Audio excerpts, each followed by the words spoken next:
Good. How are you? Good. Can you talk about, or let me ask you, the passing game in terms of the big play? It seemed like you're getting large chunks in the first half. What was kind of lending itself to being able to capitalize on that? Well, I think Missouri came into this game, and I think their game plan was to not let us run the ball. So they were popping backers and had low safeties, and we're trying to stop our run game. And when they do that, we got to be explosive to either make them back up, or if they don't, then just that's how we score points.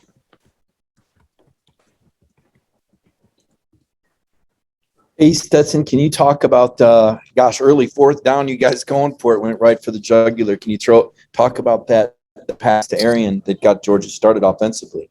Yeah. Aaron might be the fastest dude in the country in the playing football. And I think they went 0 there. And it was definitely man-to-man, and, we full slid the protection, and I just trusted him to get to a spot, and he got there and finished the playoff. We'll next go to Seth Emerson, followed by Drew Hubbard. Stetson, these noon home games, sometimes history have had some letdown or slow starting. Was there anything to that? And what kind of got y'all going at the end of the first quarter there?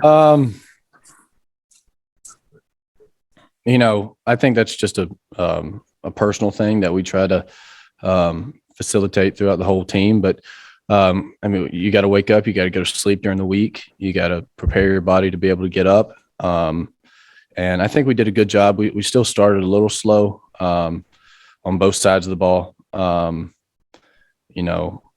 They scored first. And so, we have to work a little bit better, but I think overall we did a good job handling it. Hey, Stetson, before JT got in the game today, did you tell him, kind of what you've been seeing from Missouri's defense, or kind of help prepare him for when he got in the game later?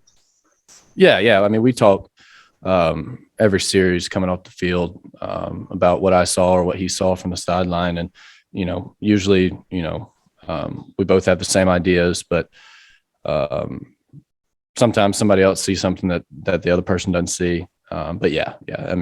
We're always communicating, just trying to help each other, and by doing that, helping the entire team. Next, we'll go to Chip Towers, followed by Anthony Dasher. Yeah, Stetson, if you could just talk a little bit. Obviously, JT got some work today about your interplay with him. Once you got in the game, the overall picture, you guys got a chance to go undefeated at Tennessee if you can win at Tennessee next week. So just getting to this point with that goal in hand. We talk about, coverages, pressures, fronts that they're running, twist game, just everything, and what plays would work against it, what plays didn't work against it. And I think our guys have done a really good job each and every game, respecting the opponent. And so that's what, I know it's cliche, but, in this league, if you overlook anybody, you can lose in any given week. So I guess if you look at our record on paper, having that 0 on there is pretty cool. But we're just looking to go 1-0 each week. And, when we come in and watch the film tomorrow or Monday, and put this game to bed, and then we're on to Tennessee. And I think our guys will do a really good job respecting that team, because they do a lot of different stuff on offense. They go, their whole style of offense, and, they're going to recruit good players like we have good players. And, Neyland's going to be rocking. They're going to be ready for us. And so, we're just going to prepare each week and, try to go 1-0. Hey, Stat, congratulations, man. You mentioned, Missouri stacking the line to stop the run. Now, this isn't the first time folks have tried this strategy against you guys, just daring you to throw. When teams do that, as far as the individual competitor inside you goes, how much does that fire you up to see them, maybe thinking you can't beat them with a pass? Right. Yeah. With our offense, you hope to be as good running the ball and throwing the ball that, they got to pick their poison. That if they go all out to stop one, then, the other one's going to bite them. And so, you kind of saw that with Arkansas when they dropped 8 every down, and we ran the ball a lot. And here they tried to stack the box, and I think we ended up at the end with 168 yards rushing. But in the first half, we weren't really running the ball that great, and it fires me up, and it fires me up that we have guys on the outside like that ball I threw to Jermaine, the big one where I underthrew it and he just went up and made a catch. It's exciting to see, and with the protection that the O-line gives me, I have time to read it out. We'll next go to Dean Legge, followed by Allison Mastrangelo. Hey, Stetson, sorry about the background noise. You had a really relatively long conversation with Kirby after one of the touchdown throws. What's he saying to you? Do you recall? And just kind of how he's gotten you through this part of the season. Oh man.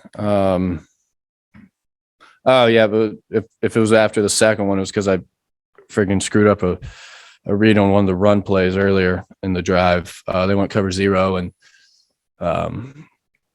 I messed it up, and I was beating myself up, and he was beating me up a little bit too, which is understandable. I can't mess that up. But it's good. He's a great coach, and he's hard whenever he needs to be hard, and he's there for you whenever he needs to be there for you. And I think that's all you can ask for from a coach. Hey, Stetson, I was just curious if you guys had a chance to talk with, or if Jack Peterson came and talked to you guys in the locker room, talk with the world champ, and also what did it just mean to the team? I know you never played with them, just to honor Mark Richt at halftime and see him out there today. Yeah, no, I didn't. I saw, I think Blooper. He kind of fired us up on the dog walk. But no, I didn't see Jock. I went to the, I think it was game 5 of the World Series and game 2 of the division series. But no, anytime, it's kind of cool. You can just feel, everything that happens whenever you win a championship, the city of Atlanta, and, therefore it bleeds out in the state of Georgia. Everybody's just, feeling a little bit happier. But no, I'm kind of upset I didn't see him, but I had heard he was coming. And then I can't remember your second question. I'm sorry. Just honoring former head coach Mark Richt. What did that mean to the team? Yeah. He was, I can't remember when Coach Donna was here. I was too young, but, I grew up a Georgia fan. My parents went to school here. We've had season tickets for, ever.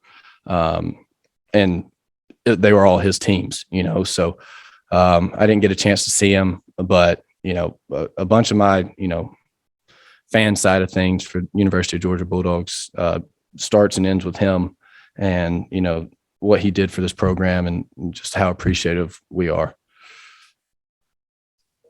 Next, we'll go to Palmer Toms and then Emily Gagnon.